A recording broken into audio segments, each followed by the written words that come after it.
kulanti wacan wanaagsan daawadayaal meel kastoo aad joogtaan kusoo dhawaada barnaamijka falanqaynta dhacdooyinka qodobada aan idinku haynana waxaa ka mid ah in ka badan 81 qof oo lagu dilay magaalada Qasa 24 saac ee lasoo dhaafay halka 93 kalena lagu dhaawacay sida ay sheegtay wasaaradda caafimaadka ee maamulka Falastiiniyiinta.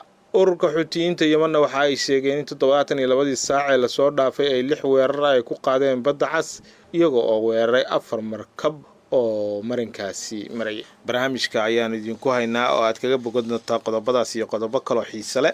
hogaamiyaha ururka Xamaas Ismaaciil Haniya ayaa waxa uu sheegay in Israa'iil ay ku guuldareysatay inay gaarto ujeedooyinkeedii ay rabtay iyadoo sidoo kale ku guuldareysatay taageerada beesha caalamka. hogaamiyaha Xamaas ayaa sidoo kale waxa uu la kulmay wasiirka arrimaha dibadda ee dawladda Iran.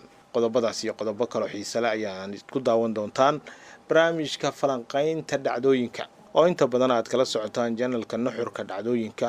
fadlan daawade haddii aad nagu cusub tahay channelka subscribe noo saar, barnaamijka noo like garee, noo share garee, wixii aragtidaada ana noogu reeb commentiga. in ka badan 81 qof ayaa lagu dilay 24 saac ee lasoo dhaafay 93 kalena waa lagu dhaawacay magaalada Qasa sida ay sheegtay wasaaradda caafimaadka ee maamulka Falastiiniyiinta. Israa'iil ayaa ku gacan saartay in ay joojiso xabadda waxayna sheegtay in xabad joojinta uu gaaray golaha ammaanka ee qaramada midoobay ay taageerayso ururka Xamaas. militariga Israa'iil ayaa duqeeyay guri ku yaala Rafax waxaana ku dhintay ugu yaraan 18 qof oo ay ku jiraan 9 caruur ah. hogaamiyaasha adduunka oo dhan ayaa soo dhaweeyay qaraarka ay qaramada midoobay ay ku baaqday in xabad joojin degdeg ah laga gaaro magaalada Qasa halka madaxda qaramada midoobay ugu horeeyo Antonio Guterresna uu sheegay in loo baahan yahay in la dhaqangeliyo. warbixin uu soo saaray wakiilka qaramada midoobay ee Falastiin ayaa lagu sheegay in ay jiraan sabab macquul ah oo la rumaysan yahay in Israa'iil ay xasuuq ay ka geysatay marinka Qasa. ugu yaraan 32414 Falastiiniyiin ayaa lagu dilay weerarada gardarada ah ee Israa'iil. 74787 qof waa lagu dhaawacay weerarada Israa'iil ay ku qaaday marinka Qasa tan iyo bishii Oktoobar.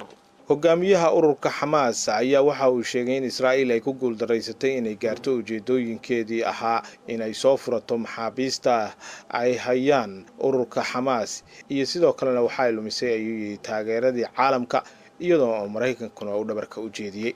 xilli uu booqasho ku joogay magaalada Tehran ee caasimadda dalka Iran ayaa hogaamiyaha Xamaas Ismaaciil Haniya waxa uu sheegay in Falastiiniyiintu ay muujiyeen iska caabin halyeynimo ah intii lagu jiray dagaalka Qasa kaasi oo Israa'iil ay ku guuldareysatay in ay ku guuleysato dhammaan ujeedooyinkeedii dhinaca militariga sida ay baahisay wakaaladda wararka ee Iran ee IRNA.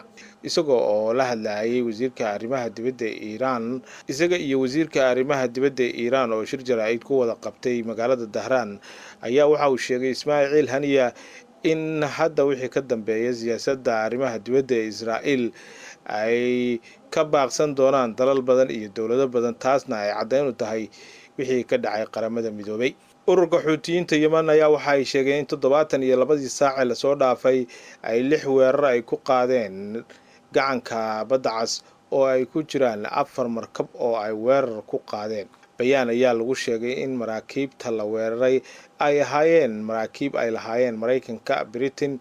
sidoo kale Xuutiska ayaa waxa ay sheegeen inay weerareen 2 markab oo Mareykanka uu leeyahay. Xuutiyiinta isbahaysiga la dawladda Iran ee taageera ururka Xamaas ayaa fulinaya tobaneeyo weerar ah oo ay ku qaadayaan maraakiibta xiriirka ganacsi leh Mareykanka, boqortooyada Ingiriiska, Israa'iil iyo waliba maraakiibta kale ee u socota Israa'iil ee maraysa badda Cas iyo gacanka cadmeed tan iyo intii uu bilowday dagaalka magaalada Qasa ka socda. hogaamiyaha ururka Xamaas Ismaaciil Haniya ayaa magaalada Tehran kula kulmay wasiirka arrimaha dibadda ee Iran. mas'uuliyiinta ayaa waxa ay ka wada hadleen waxyaabihii ugu dambeeyay ee ka soo cusboonaaday dagaalka Qasa iyo gardarada Israa'iil ay ka wado daanta galbeed ee la haysto sida uu ku waramay telefishinka warbaahinta dawladda ay leedahay Iran.